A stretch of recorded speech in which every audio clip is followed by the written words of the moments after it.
Hey everybody, I'm Mike from Omega Survival, and last night I posted a video that was supposed to be of the mini bushcrafter from Bark River Knives, and I had so much inventory that I was going through for product review videos that I accidentally put the ultralight bushcrafter and the mini bushcrafter in the wrong box. So the video I did last night was of the ultralight, and I'm sorry about that. So now I got it all straightened out, and I'm going to do a review video of the mini bushcrafter from Bark River Knives. It's CPM 3V steel. The handle's Midnight Tiger, G10 handles, G10 scales. And you can find these knives at DLT Trading Company or Knives Ship Free for anybody who's interested. And I've been using this knife all day, and I must say it's just a little over 6 inches in the sheath, like 6 1/4 inches in the sheath. And I put the lanyard on it myself. It's burnt orange, 550 actual mil-spec paracord. But I must say that this knife is probably the single most perfect EDC knife fixed blade that I've ever used. It's incredibly high quality. The sheath is incredibly high quality, very tight. There's no play at all. The leather is very high quality. It's got the Bark River Knife emblem in the back and a belt loop, or you can wear it in your pocket. As you can see, it's not that much bigger than my hand.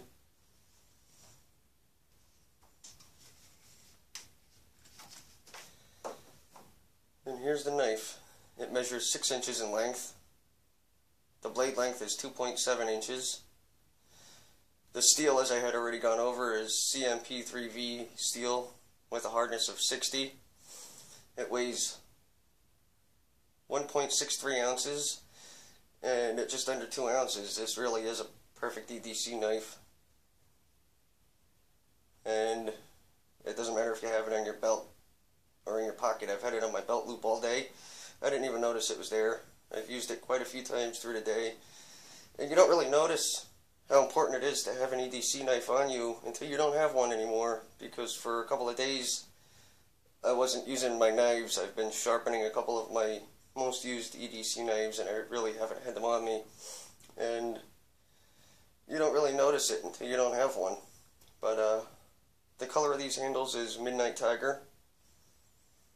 It's got a little variation of dark gray, light gray, black, a really light gray.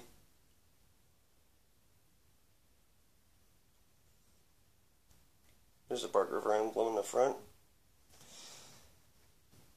And I mean, this is perfect. There's no hot spots on the handle at all.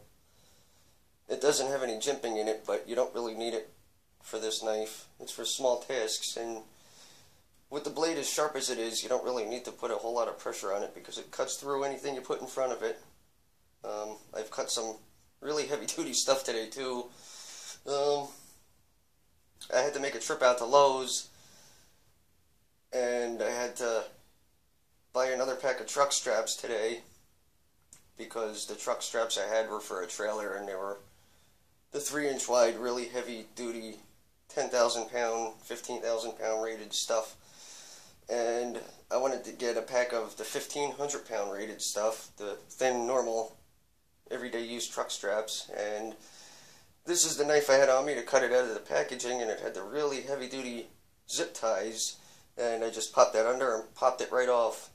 And I went through it like it was nothing. And you have to keep these knives oiled. They come very well oiled, but you want to just apply a coating of oil every so often. Frog lube works good. Any kind of oil you would normally use to oil a knife that's make sure you want to get the stuff that's non-toxic if you're going to use it with food prep. But other than that, if you're just using it for outdoor use and utility use like I do, most oils work pretty good, like frog lube or rem oil works okay. And this knife is a beauty. As you can see, it's got a compass facing north and south on one side. And something I don't like with other knives, like high-end knives, as far as tops and certain things like that, is when they make a lot of knives, they make really deep finger grooves. And when you're putting pressure on a knife, and when you need to use it to actually cut through something, it really puts a lot of pressure on your fingers and causes hot spots. And the thing I like about Bark River knives is they're totally smooth. They're wide enough that you can grip them really well, but there's absolutely no hot spots in these knives whatsoever. And this knife isn't necessarily a neck knife, but you could use it as one. I don't see why you couldn't. It's perfect size for that. I put lanyards on my knives to pull them out, and just in case I need it, it gives you a little bit better of a grip. But I also like it because if you lay it down in a wooded area, as you can see, it stands out pretty good, and you have a hard time losing it. The sheaths are incredibly tight. You gotta put them in there and let them sit and break themselves in. And this is the first video of many, many videos I'm going to be doing for Bark River knives. And this is only my first impressions video of the Barky Mini Bushcrafter. Bark River knives, they're affectionately known as Barky by all the people that love Bark River knives, and that's how I refer to them too. And like I said, this is only my first impressions video. I am going to be doing a field test review video on this, and many, many more Bark River knives. I'm going to be putting this through serious abuse for your enjoyment, and I want to show you the performance of these knives, because the performance of these knives are incredible. And that's the knife. So if you haven't subscribed to my channel yet, if you want to see the whole series, you're going to have to subscribe. I'm affiliated with a few very well-known Facebook groups, and I'll be posting the videos on there too. But if you don't go into all those groups, you can find my site on YouTube, my channel on YouTube at Omega Survival. And I hope you enjoyed the video. Like I said, this is just the first impression. I am going to be doing videos of field testing, so you can see these knives really put through the ringer, and you can see how well they perform. So I hope you all enjoyed the video, and until next time, I'm Mike with Omega Survival, and thank you for watching.